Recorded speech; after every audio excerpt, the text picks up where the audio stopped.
Richard Calloway hadn't crouched behind a flower pot since he was around 7 years old.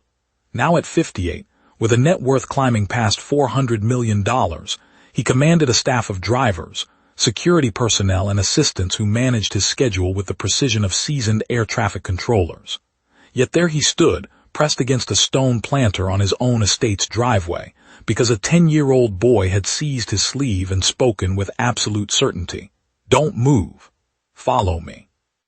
Theo, the groundskeeper's grandson visiting for the weekend while his mother traveled for work, was already crouching beside him, a single finger pressed to his lips.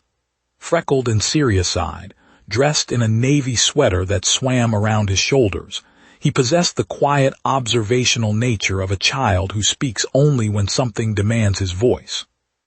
Across the driveway, Darius, Richard's substantial head of security, stood beside the car with his back turned, prepared to whisk his employer toward the airport for a departure scheduled in 90 minutes. "What exactly are we doing?"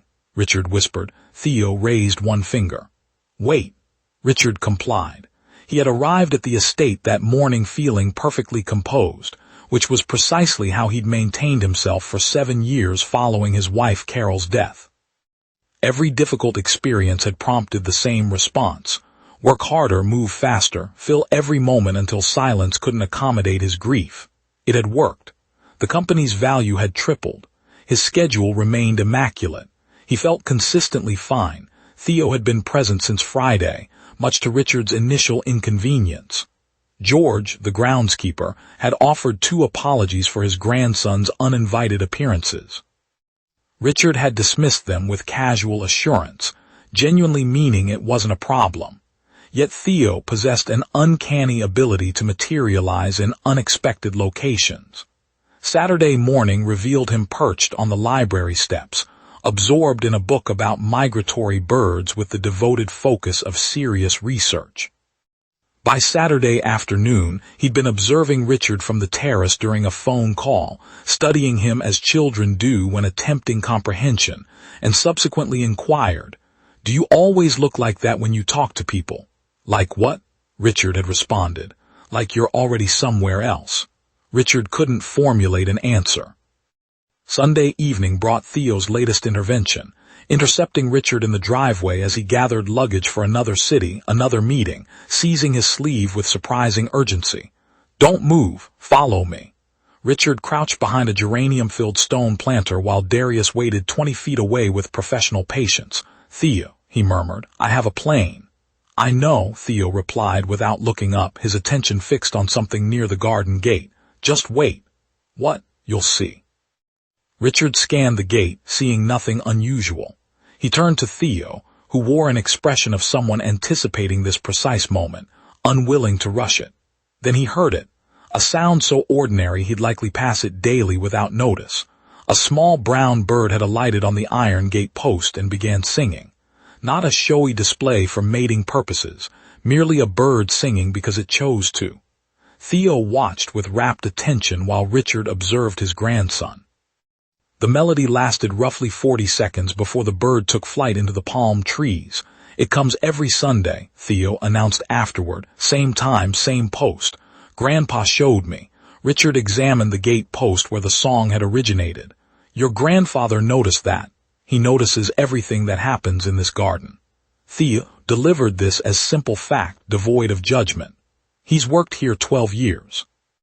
He knows every plant, every bird that visits, which flowers bloom first each morning." A pause. "He says you've never asked him about any of it." Richard remained silent. "He's not upset about it," Theo clarified carefully. "He just said it. I asked him what you were like, and that's what he said, that you walk through the garden but don't really see it." The evening light bathed the driveway in stillness.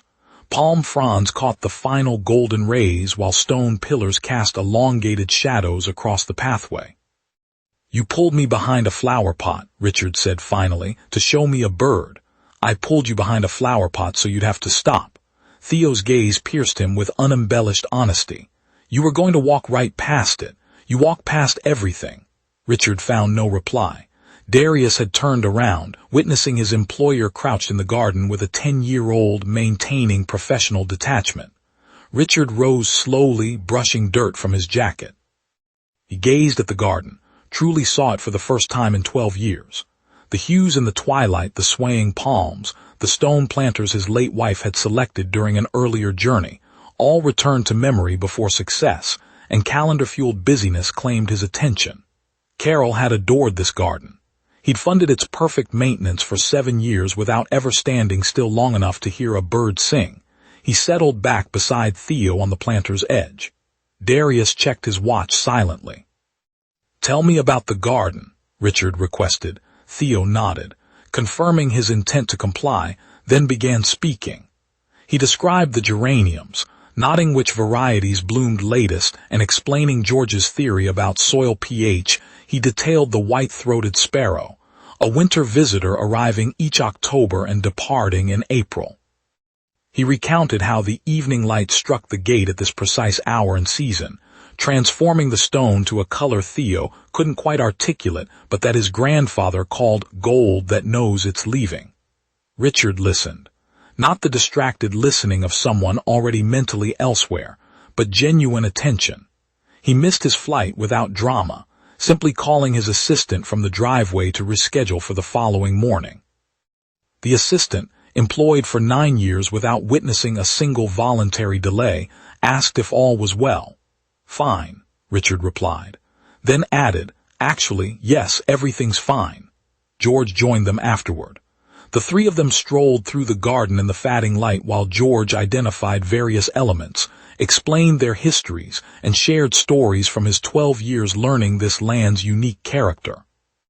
Richard listened with the focused attention of someone discovering something he hadn't realized he'd been seeking.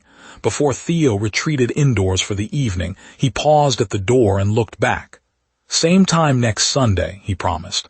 "The bird." Richard regarded the gate post. "I'll be here." Theo nodded, content, and disappeared inside.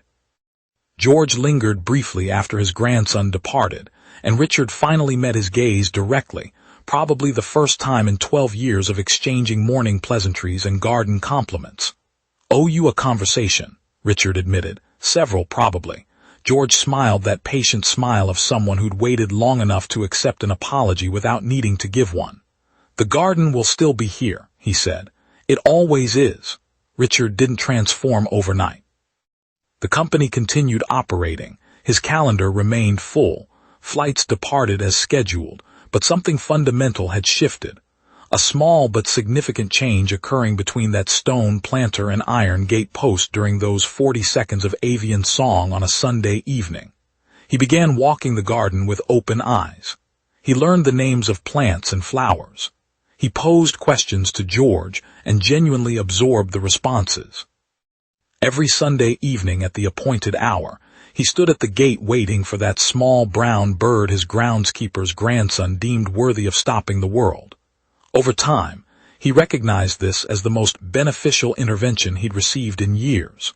All it required was a 10-year-old seizing his sleeve with decisive clarity. "Don't move, follow me." And a man finally choosing to stop walking past the meaningful moments that surrounded him.